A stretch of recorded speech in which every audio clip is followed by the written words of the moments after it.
Hello, everyone, and thank you for clicking on this episode of the Five Files podcast. I am your host for this episode, Jake Fife.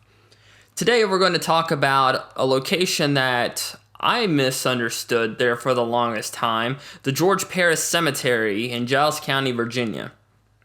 Now, I visited the cemetery once before I investigated it. It was Memorial Day of 2016. I visited the cemetery because George Pearis, the guy it's named after, is a relative of mine. And, I was with my grandparents and we were putting flowers on relatives' graves. And my uncle, who was with us, was like, "Hey, have you ever been up to George Pearis Cemetery? He's fought in the Revolutionary War. And, he's an ancestor of yours." I was like, "No, I hadn't been up there." So we went, and it was a creepy place because you have to hike a little bit on the Appalachian Trail. I don't know exactly how far you go down the trail, but if you know the Appalachian Trail, then you'll know, one, a lot of people have died on the trail. Two, it's a very long trail. And three, there's supposedly a lot of creepy supernatural stuff that happens on the Appalachian Trail. There's certain places, and I think certain things have, and even certain people have a strange energy attached to them. And the Appalachian Trail, is one of those things. And this, of course, connects right with the George Pearis Cemetery. So, like I said, you have all these reports, you have all these legends that, there's shadow people that are infested.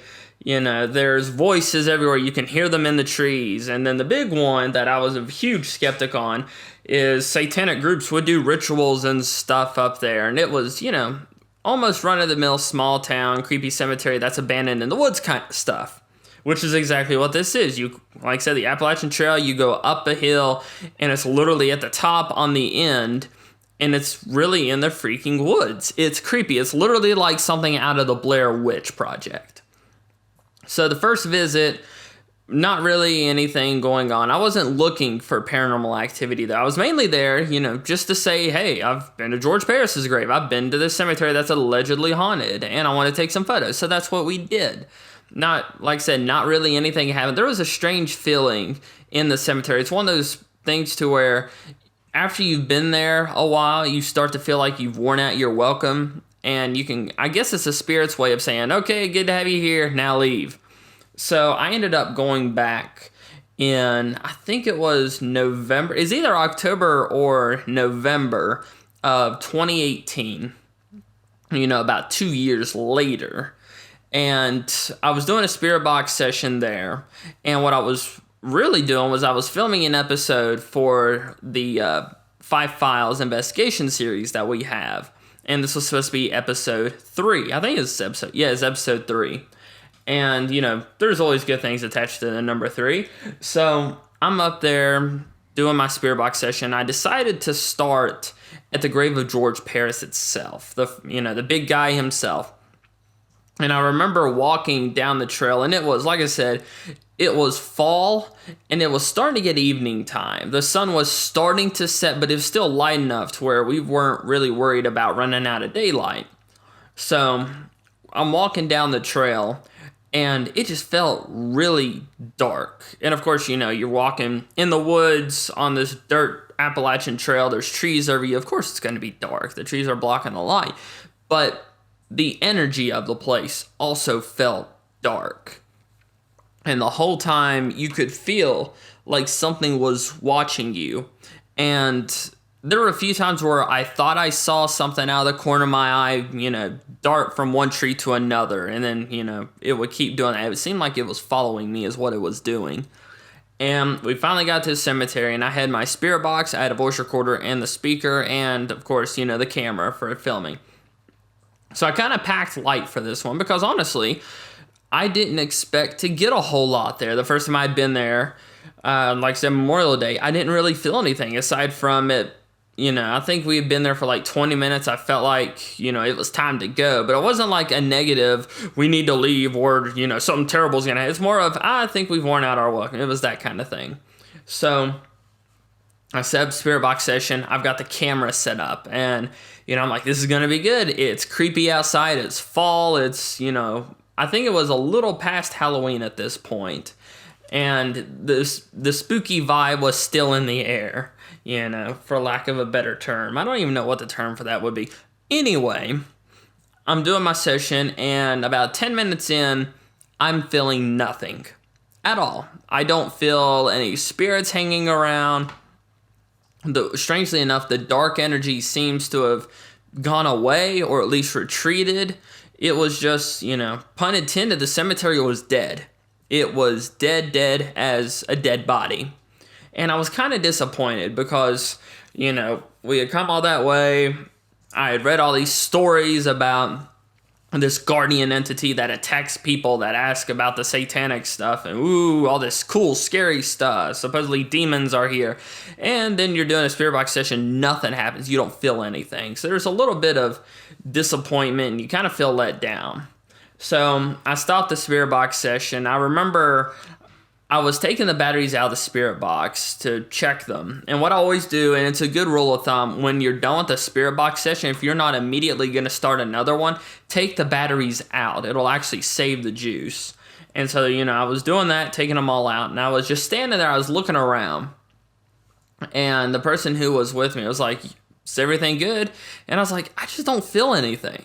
I was like, this is strange. I was like, before we film the next part at another part of the cemetery, I want to walk around a little bit, see if I can kind of find the hot spot. So, believe it or not, I actually had my phone out, and I was doing a Facebook live stream on the Fife Paranormal Facebook page. So, I'm doing there, and I'm still kind of excited to be there. I'm like, I'm optimistic. That's the word. I'm optimistic that stuff's going to happen, that it's going to pick up. Because sometimes, and I've said this in 100 videos and on every investigation, sometimes it takes a while for the spirits to get acclimated to you and for them to respond or maybe build up the energy. I don't know exactly how that works. So I'm talking to, the camera, answering questions on Facebook, and the person I was with was at the other end of the cemetery near the woods. So all of a sudden, I see them look up, and they start pointing in the woods.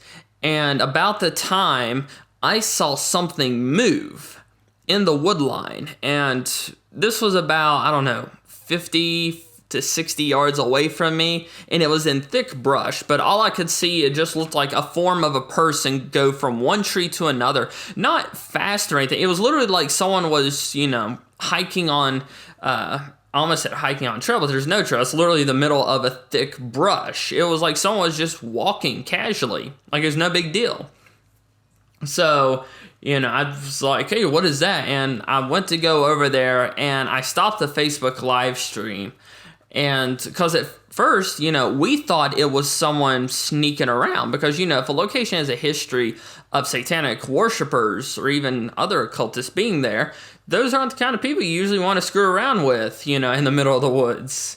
We could have been surrounded on all sides and, terrible things could have happened. So we were more concerned for our safety because we were both convinced that we saw a person. We didn't see a ghost or a demon or anything. We saw a person. It was that distinct.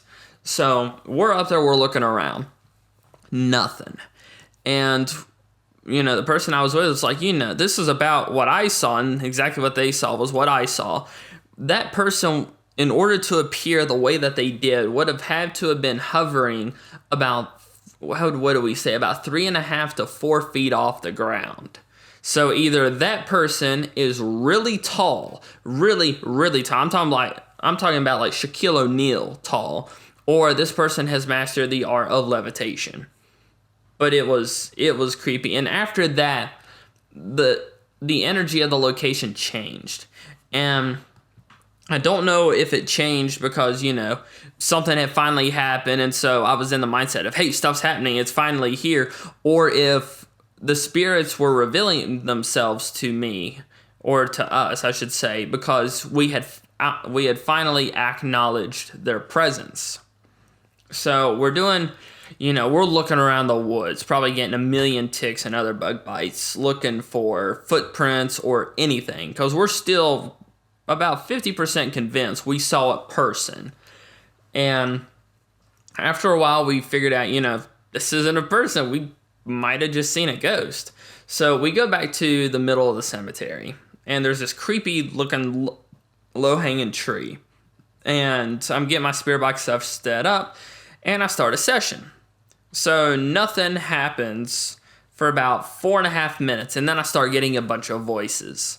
And I say a bunch, and it makes it sound like, a voice every few seconds, but it was more of one voice a minute, which, compared to what it was before, I was happy to get that.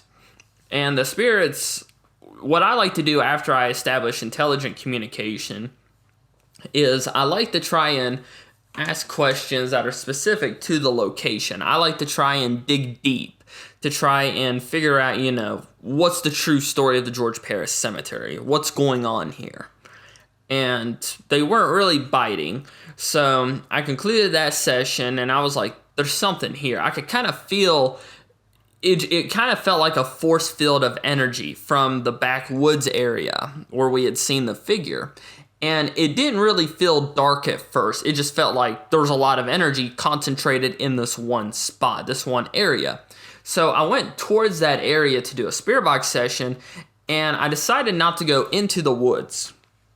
I decided to stay at the edge of the cemetery, close to the edge of the cemetery. And I'm doing a session, and I'm getting some good responses. And in my mind, I was thinking, okay, this is it. It's all downhill from there. This is going to be great. Cool stuff's happening. They're being intelligent. Now I can start asking the hard-hitting questions about, the satanic stuff, the true history of what's going on. They didn't like that one bit. I'm just going to say that. They did not like that. As soon as I started asking about the supposed rituals, supposed Satanists and demons, I started getting growls over the box. I even got an EVP of chanting, or what sounds like chanting, in the background. And it sounds like, pretty ritualistic chanting. Like, they're sacrificing Bobby chanting. So, that was a terrible example. I'm just going to admit that was terrible. But, where was I? Oh, yeah. So this location went from about 0 to 150 real quick. And it went from, oh, this is cool, stuff's starting to happen, to, uh-oh, what have I stirred up? It felt like I stirred up a hornet's nest is what it felt like. So I'm trying to figure out, should I try to extinguish this conversation and try and change up the energy so that, I'm attracting more positive spirits? Or since the, negative spirits seem to be active, should I keep talking to them and see what happens? So I went ahead and went with the second option, which, might not have been the world's greatest plan, but, hindsight's 20/20. So I'm doing the session, and at one point I ask who or what is here with us, and a voice says guardian. And, that hit differently than the other voices I had gotten. Because, Guardian, that was, one of the main entities the satanic group allegedly conjured up to guard the place. It's supposedly this evil red-eyed creature that attacks people. And I'm standing there, I'm like, oh crap, this thing just identified itself to me. I was like, oh, this sucks. And at that moment, you could feel the air get really warm. And, that's kind of a typical sign of the demonic. And I could feel the energy, the kind of force field. It started getting heavier, and it felt like it was closing in. And at this point, I'm still asking questions. I'm still getting responses. And then out of nowhere, it stops. And I was like, that's a little odd. So I give it a few minutes, and I start getting a few voices. And then something in my mind tells me, it might be a good idea to wrap this one up. And so in my mind, I'm kind of tackling, do I extinguish the session? Do I go ahead and just wrap this up and leave? Or do I stay, it's starting to get dark, and see what happens closer to nightfall? So I guess a good spirit intervened, and I saw, it looked like a form. I couldn't tell if it was like a child or something like that, but it was a small shadow figure peek out from they have kind of like rock chairs or stone chairs near George Pearis's grave, and I saw it peer out, and then it went back real quick, and then it did it again. And so I started going to that area. And when you get there, it's kind of close to, like I said, George Pearis's grave, which is at one end of the cemetery. And it's slightly down the hill a bit. But it gives you a pretty good angle to see down the trail coming up towards you. And the person I was with, they had noticed someone coming up the path. I hadn't noticed because I was too into the session. And I noticed someone. It was just a woman. She looked between the ages of about 23 to 30, something like that. She was just by herself with notebooks and, and stuff like that. And, that's perfectly normal on a fall day. I don't know what she was doing, but I remember we both said hi to her, and she didn't really say anything to us, but she went to the one section of the cemetery where we had seen that figure, where I started getting the negative response, and she sat down on one of the stone chairs that's over there. And there was just something strange about her. Like one of those, if you leave and then come back, she wouldn't be there kind of vibes. So we kind of took that as a sign that, something's telling us to leave. And this is its signal. So we wrapped up the session and we wrapped up the filming. We, filmed about one or two more scenes. And then I went home.